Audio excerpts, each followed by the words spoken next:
everyone, and welcome to Read This Now, the weekly webcast where Brad, Gustafson, and I share two books that we love and we think you should read. When, Brad? Right now, I'm imagining fireworks and glitter sparkles and book magic fluttering in between us, Jen. I always get so excited when you start the introduction, just internally. Half the time I behave and I don't let it explode, but today, there it is. And I feel the same way. I hit that record button and, the energy's fine. But then the minute I start that intro, I start getting really excited because I know that I'm going to learn about a great book and that I get to share one today, too.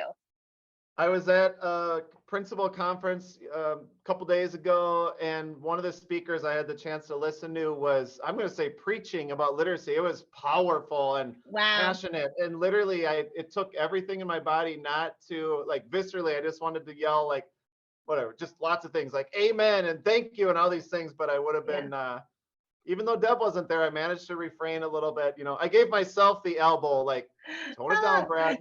You have what would Deb do? What would Deb want me to do right now? She's sitting on your shoulder, giving you some advice. I love it. Don't be an idiot, Brad. That's kind of my life advice. Try not to be an idiot. Well, did you what do you want to share something that you learned from that experience? Yeah, oh my gosh. Well, one thing that wasn't directly intended to relate to literacy, but I think pretty much everything does relate to literacy. Inky Johnson, I will consider him like a transformational, so inspiring speaker. He keynoted, he was a closing keynote, and I'm just so on fire. And part of his story was when he was younger, everyone doubted him. Well, I shouldn't say everyone, but lots of people and educators doubted him, and people in the school, and one person even said something pretty just doubted him, and he's like, no, I'm not going to end up there. I'm going to do this and this. All I need is for you to believe in me, and I need your support.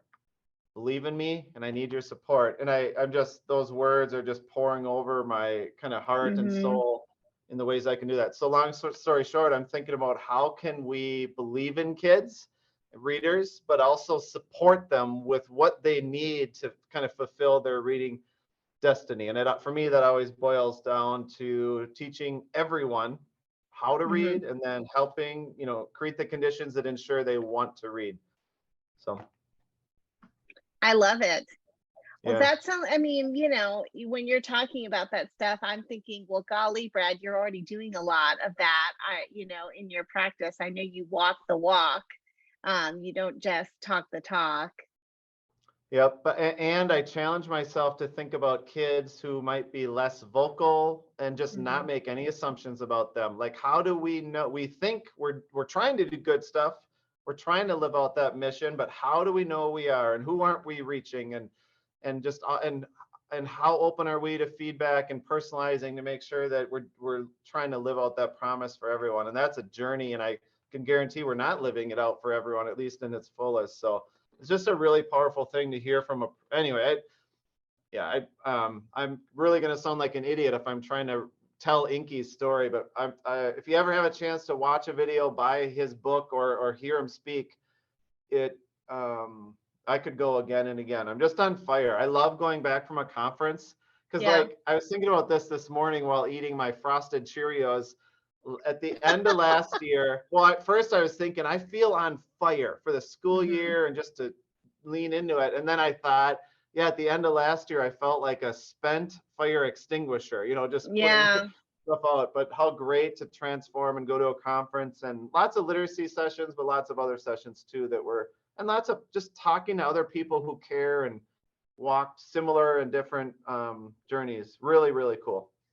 That's, it's like, I know I've certainly felt that way before. I'm sure, our 3.5 viewers have been there too, where you are at either the end of a semester or the end of a school year, or even just the end of a particularly tough patch, a challenging patch of your journey. And you feel sort of drained, but that's when events like what you're talking about, or partnerships, friendships, collaborations, finding those places to refill your bucket is so, so important, because the the good thing about an empty cup is that you can refill it, like that. So you just Yes. have to find the people and the places and the resources that do that for you. Thank you. Well said. My cup runneth over right now. I don't know if I've said I that in a love it. while, but it's really feeling good. Well, so I guess we should probably get to some books, right? Yeah. Well, Right, you go right. first. I would love to. I feel like I'm predicting I have a little bit of a picture book streak in me because Ooh. I've come across quite a few. So the first one I wanted to share, well, I mean, the only one today, but the first one, we'll see what happens next week. It is not a sequel, but a companion book to the Mm-hmm. Very Impatient Caterpillar. So if you're Okay. familiar with Ross, I think it's Burach. And for a lot of time I just talk to principals and school leaders, but any educator who read the first one just knows that those books have such a fun, entertaining cadence. They're hilarious. The pictures are just vibrant, have personality, but this one is no different. This one actually is hilarious. So here it is. It's called Mm-hmm. Goodnight Butterfly. And then the little speech bubble, you might not be able to see, it says, but wait, I'm wide awake, so That's don't it. tell me Yeah. goodnight. So the way that I equate this, anyone who's ever had, and I think a lot of kids fall into this, I know a lot of teachers and principals do the day before school starts, but trouble falling asleep. This book actually delves into, there's a little bit of, I think, science and kind of strategies, although it's not Mm-hmm. overt, it's kind of just humorous.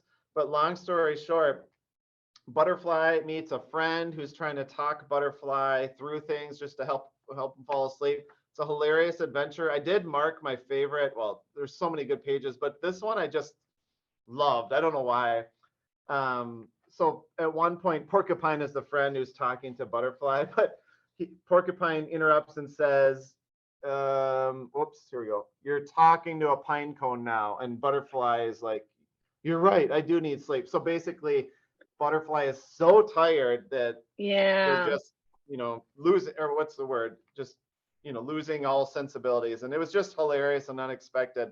And partly the pine cone kind of does look like a porcupine. So I did also think this would be a cool way, just getting to know readers while reading it, just conversing about, this may sound weird, but just sleep and putting Yeah. kids, sometimes they think they're the only one, or they don't know how people Yes. might not talk to them. But just letting them know, like, oh, I have that too sometimes, and here's some Mm-hmm. things I do, and then they just feel seen, and the connection is deeper through a really good story. So for all those reasons and so many more, I do recommend that you add this one to your read aloud repertoire. I promise it'll be fun and entertaining, and probably have some good conversation too. It's Goodnight Butterfly. I love it so much. Now, I haven't read that book, but I kept thinking about the like metaphor butterflies in your stomach about when you're nervous, about something. Yeah, And so I wondered if that's maybe why the author chose the butterfly for that one. Who knows, right? But that's what I kept thinking about. that's a good connection, Jen. You'll And I have to, love, I won't share. I just want to share, for anyone who's not familiar with these books, there's a kind of a frenetic and engaging dialogue that usually happens through speech mhm. bubbles, and it just is so, it's very fun to read aloud, but it's just really, really engaging. So anyway, I had to share that page. I love books like that at the beginning of a school year, because you're trying to create a culture in your classroom or in your school, and you want kids to feel safe being vulnerable around each other and establishing some trust. And books like that are funny and light but also give you the time to reflect on sort of common experiences are great for that. Mhm. Yeah, and I don't know why I didn't say this initially. The real reason I was drawn to this, or probably ended up talking about it, is it's not just the lack of sleep, but it's like being able to convey your heart honestly to a teaching Mhm. staff. If you're reading, like I could picture myself reading this at a staff meeting or even workshop week to our team or kids. But the honest thing for a lot of us is some nights before we fall asleep, we are thinking about our school or the people, they're on our hearts Yeah. and minds. And I just thought this book is a really neat entryway just to genuinely share that. Like, just so you know, in my waning thoughts at night, I think of you, I think of us, and how Yeah, we can help and what we want to accomplish together, whatever direction you go with sure. it. So that's really why it kind of secretly resonated with me. So I love it. That's awesome. I'm glad that's not a secret anymore. That's great. I love it. All right. Well, I'm going to switch over then to the book that I wanted to share this week. This I'm glad you chose a picture book this week, Brad, because I have been reflecting on my own reading life this year. It's, we're in July, it's halfway through the year, and I've been thinking about it. And I feel like I don't feel like I'm in a reading rut or anything like that, but I do feel like I have been sort of uh I've taken a deep dive into sort of one category this year. I feel like I've read so many middle grade books this year, and I haven't read nearly as many picture books, nearly as many YA books as I normally would during this time.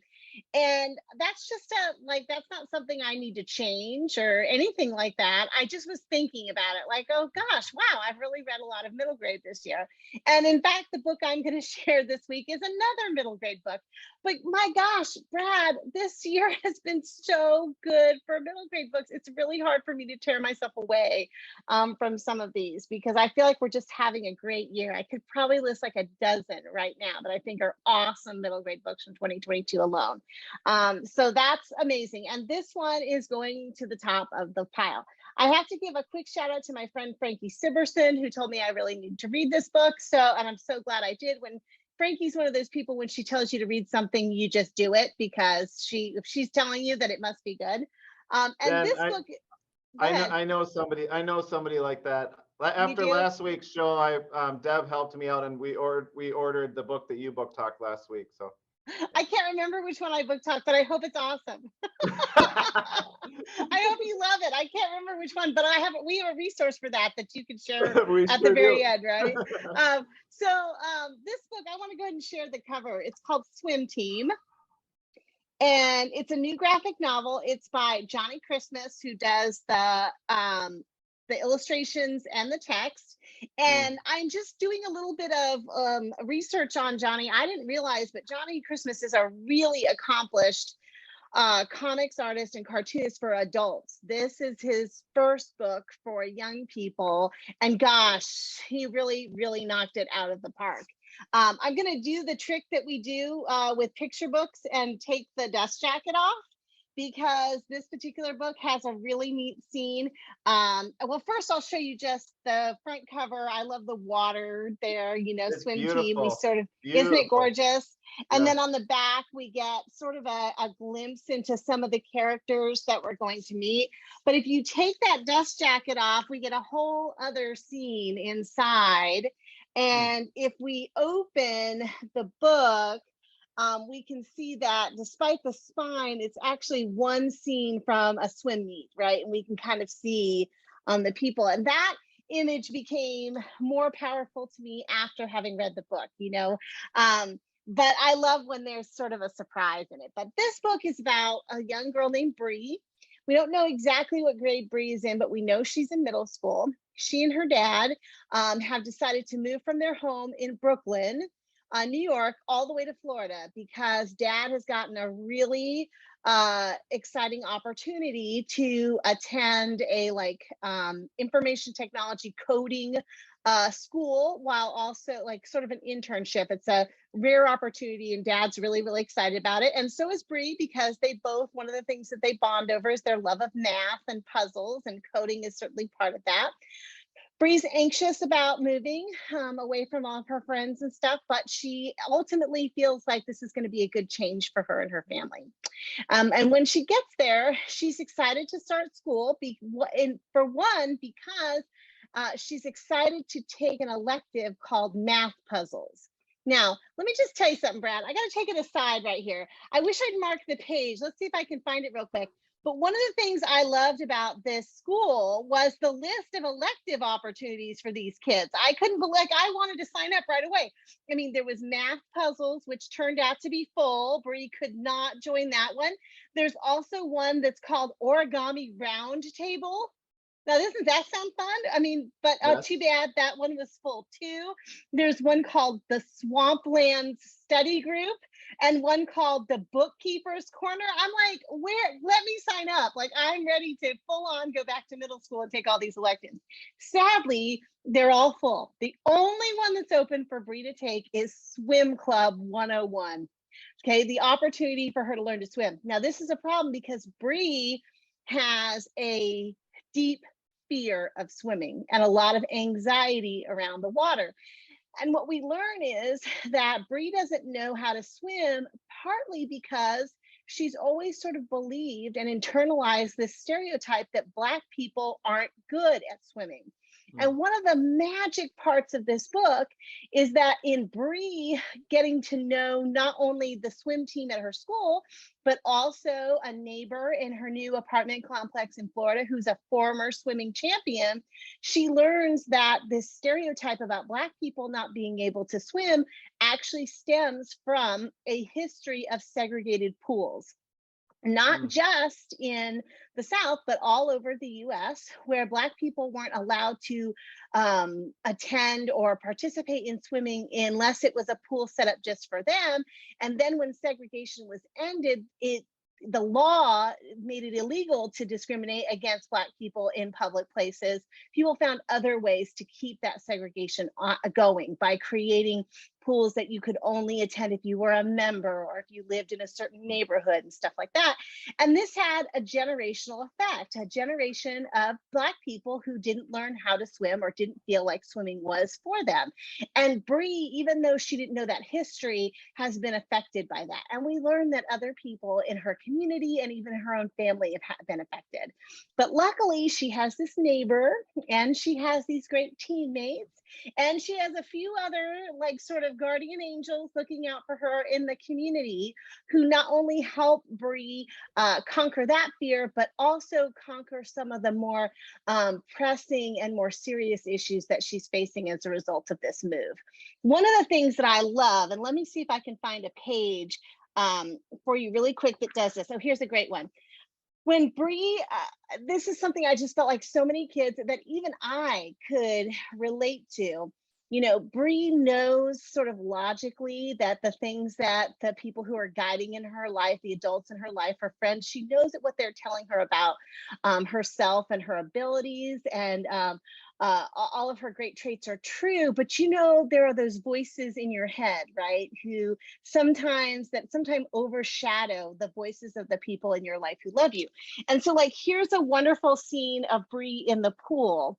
And you can see she's telling herself all the things that her friends have said and her coach have said about her, but you see the words from her head, the voices in her head that are coming at her, almost like they're almost Wow, like look that's like cool. sometimes they look to me like they were stones being pelted at her. Sometimes I felt like they looked like they were like sinkholes sort of opening up. I never landed on the right metaphor, but they were so powerful and I could so relate to it. So Hey, swim Jen, team, that yeah. picture that I just glanced at, they were reminiscent of tombstones. Yes, like I mean, there's a lot of different comparisons that you could make, and all of them I feel like are so powerful. And that's really, I love this book because in one way it's just this coming of age story of a kid who's moving to a new place, trying to conquer some fears. In another way, it's a story of this segregated history of our country and how that's had generational effects on kids even today who never lived in a segregated, community, a legally segregated community. And in another way, it's a book about anxiety and about how to take care of yourself even when the voices in your head are telling you you're not worthy of that. So it's really layered and done in such a powerful way that I think kids even as young as 4th or 5th grade would really get a lot out of it. So I'm going to show you the cover again since I took it off. It's called Swim Team. It's by Johnnie Christmas, Small Waves, Big Changes, and I think you should read it right now. Amazing book talk. I haven't even read the book, and I'm already thinking like one of my kids in particular that I want to tell about that book. I should probably read it first, but I think she would really enjoy that. So thanks for sharing that. Good. I loved it. And thank you, Frankie, for making me read it. I really appreciate it. Way to go, Frankie. That's awesome. Yes. Well, a little bit ago, you alluded to the fact, and we could go there right now and figure out what you book talked last week, because I forget too. I haven't started the book, but I did. I'm now an owner of that book. Yay. just to check out all the past books that Jen and I have talked about, it's there's a lovely resource at bit.ly/read_this_now. Thanks for all your time and work with that, Jen. I really appreciate it. I go back to that thing a lot. So thank you, thank Me you, thank you. too. I do too. Thank you, my friend. And thank you to our 3.5 viewers. We will see you next week. Until then, happy reading, everybody.